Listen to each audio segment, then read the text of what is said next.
Today is 2 weeks post-final chemo. Doesn't that sound great? Sounds really good, doesn't it? It sounds like, yay, you're done and you made it and you're finished. And I feel that. And the paradox that I don't feel well at all. And even if I feel better than I did a few days ago or a couple weeks ago, I still am not well. And that is the hardest thing, isn't it? Isn't it the hardest thing ever when you just want something so badly? But what you need and what the reality is just something totally different. And that's where I'm finding myself as we're wrapping up this decade. You know, I've been giving a lot of thought to what I've been through this whole decade. I've lost a couple of different friends, been through suicide, been through concussions, car accidents, so much grief and loss, and of course, breast cancer journey. And yet, I'm still standing, so I am still the warrior, but the warrior is exhausted.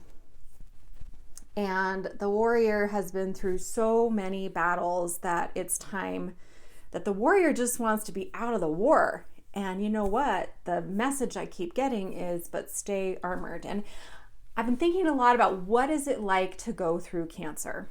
And for me, for breast cancer, for me, the only thing I can think of it like is like the second that you get your mammogram and they start to tell you something might be wrong, you suddenly realize you have been enlisted. Your number has been drawn and you are suddenly in a war. You're shoved into this war, this big war with all these battles that you don't know exactly what it is. You don't know why it's happening. You don't know when the battles are going to come, what they're going to cost, what they're going to take. You start to try to armor up.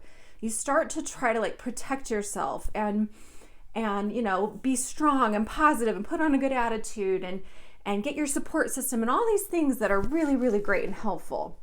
But then, in my opinion, bam, a battle comes and it comes out of nowhere and it suddenly takes parts of you away. And then you regain strength and you go, okay, I'm strong, I'm tough, I survived, I'm ready for whatever's next. And you're watching and you're waiting, and then bam, another thing comes. You even thought it was coming. You thought that you knew another battle was coming, like another surgery, let's say, or another round of chemo. And then bam, parts of you are removed again that you didn't even really understand how much you'd miss. And it's like with every hit, it's like an unseen force, almost like an alien force that you're fighting with all this old school type of armor, and it's heavy and you're exhausted and you have this sword and you're ready to fight. But the thing that you're fighting doesn't fight with a sword. It just comes out of nowhere and it takes pieces of you away. And it's battle after battle after battle. And so you try to find new ways to arm yourself and to armor yourself. And before you know it, you feel like something's coming and you attack with a sword and you realize, oh my gosh, I just hurt somebody that I loved because I just freaked out at them or had an emotional meltdown that they couldn't handle, or I'm not able to be there for them. And it's just this, it's like, I just have that image of me in this heavy, heavy knight's armor with this heavy sword ready to fight. And wanting to be this warrior, this kind of, tough warrior girl like Joan of Arc or something. And yet feeling like I don't even know what I'm fighting half the time. And chemo's like that too. It's just like battle after battle after battle. And then you think the battle's done. And then you start finding pieces of you that are missing, breaks you down to your core. And all of a sudden you're grieving and you're angry and you're depressed and you're overwhelmed. And even though I'm through my final chemo, I have to still remain armored. But I want this heavy armor off because it doesn't do me any good. So I want to just be real and say, you know what? I'm ready for whatever's coming. I'm staying vigilant. I'm staying on top of it. I'm trying to know how to take care of myself and all the pieces that are missing to try to make myself whole again, or to try to let God make me whole, because that's how it really happens.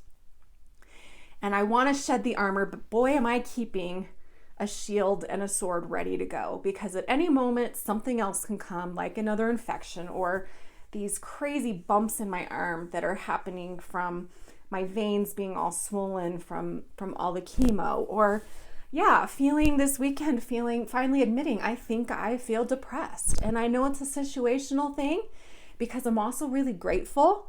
And I'm so thankful for all that I've been able to overcome so far. And I'm so grateful I don't have to go through chemo again. But just because you don't have to do it again in the future doesn't mean you're done with it. It doesn't mean you're through. As I've said so many times, you may be so over it, but it doesn't mean you're through it. And I'm still walking through day by day by day. And it's hard because everybody's on vacation and everybody's having their holidays, and Christmas was great, but it was like this 24-hour Christmas. I didn't feel like it was Christmas at all leading up to it. And right after, it was like it was just done. And, New Year's coming, and usually I love New Year and I'm all about like, let's go, let's do something new. And yes, I'm thinking about my New Year's theme because I don't believe in, necessarily specific goals or resolutions or even a word, because that doesn't have as much meaning to me as having a theme, which I've done for, 14 years, I think now. I'm thinking about my theme, but at the same time, I'm realizing I'm not yet done with this part of my life. I'm not yet done with 2019, and I'm not yet ready to just move into this new person that I need to be. Because if there's one thing I know for sure, it's that cancer, that major trauma, major events in our lives, they change us. And we're not the same as we were before. We're just not the same. I'm still losing eyebrows. Thank you, microblading, and eyelashes. You can see.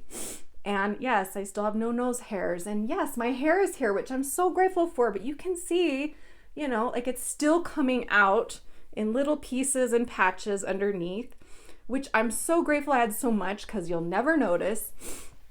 But just because the cold capping worked and I'm gonna keep most of my hair, or just because I'm done with chemo, doesn't mean I'm not still daily having reminders, daily feeling exhausted, burping, like digestive issues, daily just not feeling like myself. I still can't get up and exercise. If I go to the doctor or something, I feel like I'm so worn out. And so I just want to say, for anybody else out there who's like in the place where I am, first of all, to honor those places where we are, to honor wherever you are. If you're not ready to move into a new year, a new you, if you're not ready to leave the past behind yet, if you're not ready to let go, if you're not ready to set a goal or a theme or whatever it might be, then give yourself time and space. And that's what I'm doing, because guess what? I so badly want to be going to California tomorrow after my oncology appointment, where I'm going to make sure everything's okay.